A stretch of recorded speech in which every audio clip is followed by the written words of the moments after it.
Warum tickt der Vierjahreszyklus bei Bitcoin immer noch fast genau auf den Tag?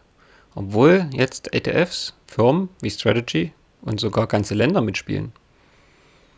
Ist der Bärenmarkt 2025-26 nur ein Zufall? Oder ist es ein psychologisches Muster, das sich einfach nicht ändern lässt? Warum verhalten sich Menschen einzeln total unterschiedlich? Aber als Masse, also als der Markt, sind sie plötzlich super berechenbar. Kann es sein, dass selbst die großen Institutionen am Ende genau wie die kleinen Trader reagieren und der Zyklus dadurch weiterlebt? Bleibt dran, ich erkläre dir das so, wie ich es selbst verstanden habe und warum das für eine langfristige Strategie extrem wichtig ist. Und damit hallo und herzlich willkommen auf meinem Kanal Boost Beyond, dein Zentrum für persönliche Finanzen und Selbstentwicklung, mit unterhaltsamem Roguelike Gameplay im Hintergrund. Im heutigen Video sehen wir das Spiel Streets of Rogue, ein wahrer Sandkasten von einem Roguelike-Game. Wir starten immer mit einem beliebigen Charakter, zum Beispiel Hacker oder Soldat, welche ihre Aufgaben in einer zufällig generierten Stadt komplett unterschiedlich angehen. Wir können uns Unterstützer anwerben, schleichen, hacken und die Umgebung für uns ausnutzen oder mit roher Gewalt alles zerstören, um die Ziele zu erreichen. Aber seht selbst. Wie im Spiel möchte ich dir durch meine Erfahrung auf deiner finanziellen Reise und bei deinem persönlichen Wachstum helfen, während wir gemeinsam leveln. Wenn du neu hier bist, drück gern den Abonnieren-Button und wenn es dir gefällt, auch den Like-Button, damit diese Videos mehr Leuten empfohlen werden können.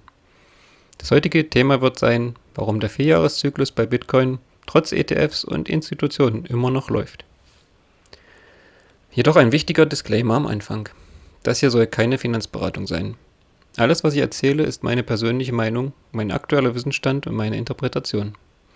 Bitcoin ist immer noch hochvolatil. Wenn du investierst, sprich bitte vorher mit einem unabhängigen Finanz- und Steuerberater. Okay, jetzt geht's los.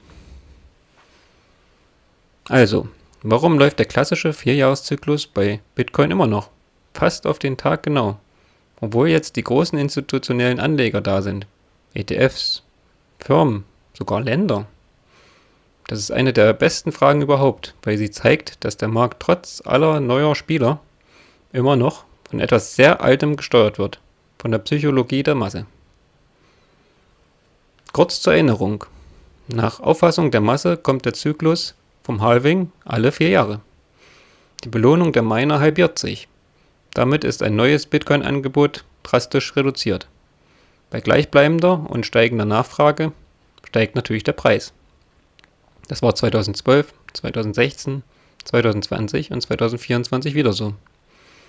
Und jetzt, Mitte 2025 bis Anfang 2026, sind wir wieder fast genau im historischen Bärenmarktfenster. Trotz BlackRock ETF, MicroStrategy, El Salvador und Co. Unabhängig vom Halving ist auch die Gesamtwirtschaft vom sogenannten Business Cycle abhängig. Ein Zyklus von Boom- und Bustphasen. Zusätzlich fällt der Zyklus auch auf die Wahl des US-Präsidenten alle 4 Jahre, welcher die größte Volkswirtschaft der Welt lenkt. Viele Faktoren, die den Vierjahreszyklus befeuern. Warum ändert sich dieses Schema nun trotz der großen Institutionen und Länder im Spiel nicht? Weil Menschen, auch Institutionen, in der Masse immer noch genau gleich reagieren wie 2017 und 2021. Einzeln sind Trader total unterschiedlich. Der eine kauft aus FOMO, Fear of Missing Out. Der andere verkauft aus Panik. Der dritte hält ewig. Aber als Masse bilden sie ein riesiges psychologisches System. Aus Euphoriephasen, alle kaufen. Angstphasen, alle verkaufen. Kapitulation, keiner will mehr. Und Akkumulation, die wenigen Mutigen kaufen wieder. Das ist wie ein kollektives Nervensystem. Sobald genug Menschen, egal ob Kleinanleger oder Fondsmanager, denselben Chart anschauen und dieselben Nachrichten lesen, entsteht ein vorhersehbares Verhalten. Die Institutionen ändern das nicht, sie verstärken es sogar, weil sie riesige Summen bewegen und damit die Emotionen der anderen noch stärker triggern. Hier ein Beispiel. Der Bitcoin Spot ETF wurde 2024 zugelassen. Viele dachten dann, jetzt ist der Zyklus tot. Die Großen sind da. Aber was ist passiert? Die ETFs haben einfach die Nachfrage und in der Euphoriephase noch weiter angeheizt. Und jetzt in der Korrektur verkaufen viele von ihnen wieder, weil sie Quartalsberichte und Performance-Druck haben, genau wie die Retail-Trader 2021. Und das ist der Punkt aus meinem letzten Video. Individuen sind unberechenbar, die Masse ist es nicht. Der Markt ist ein riesiges psychologisches Wesen, das immer wieder dieselben Phasen durchläuft. Wie bereits gesagt, Akkumulation, leise, niemand interessiert sich, Aufwärtstrend und Euphorie, Verteilung und Angst und schließlich Kapitulation und Bärenmarkt. Und weil das Halving den Supply Shock immer wieder neu triggert, bleibt der 4-Jahres-Zyklus aktiv. Meine eigene Entwicklung dazu: Früher habe ich immer gedacht, mit den Institutionen wird alles anders. Dann habe ich 2021, 2022 den Crash live miterlebt und gesehen, die großen Player haben genau dieselben Emotionen, nur mit mehr Nullen hinten dran. Seitdem halte ich einfach durch den gesamten Zyklus. In der Akkumulation in dem Bärenmarkt kaufe ich ruhig nach. In der Euphorie nehme ich meine Gewinne zwar klein mit, aber behalte das meiste.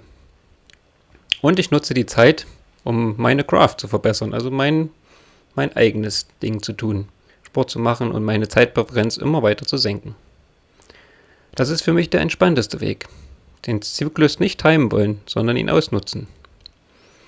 Hier auch noch ein kleiner Roguelike-Vergleich für unseren Kanal. Der Business Cycle ist wie ein riesiger Dungeon mit 4 festen Etagen.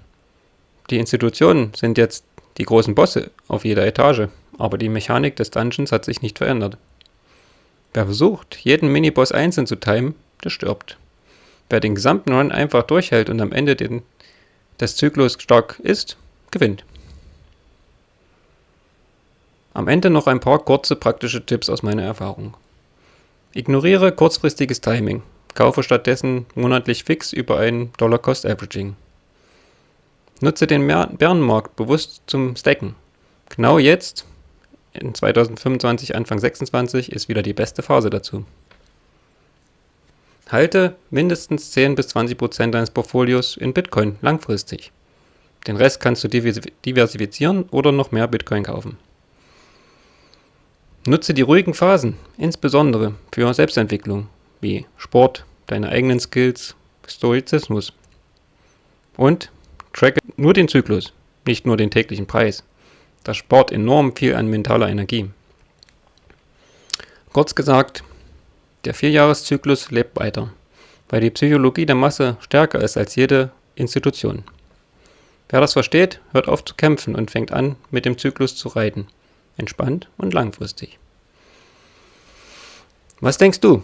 Glaubst du, der Zyklus ist auch mit den großen Playern weiter? Oder ist er irgendwann doch am Ende?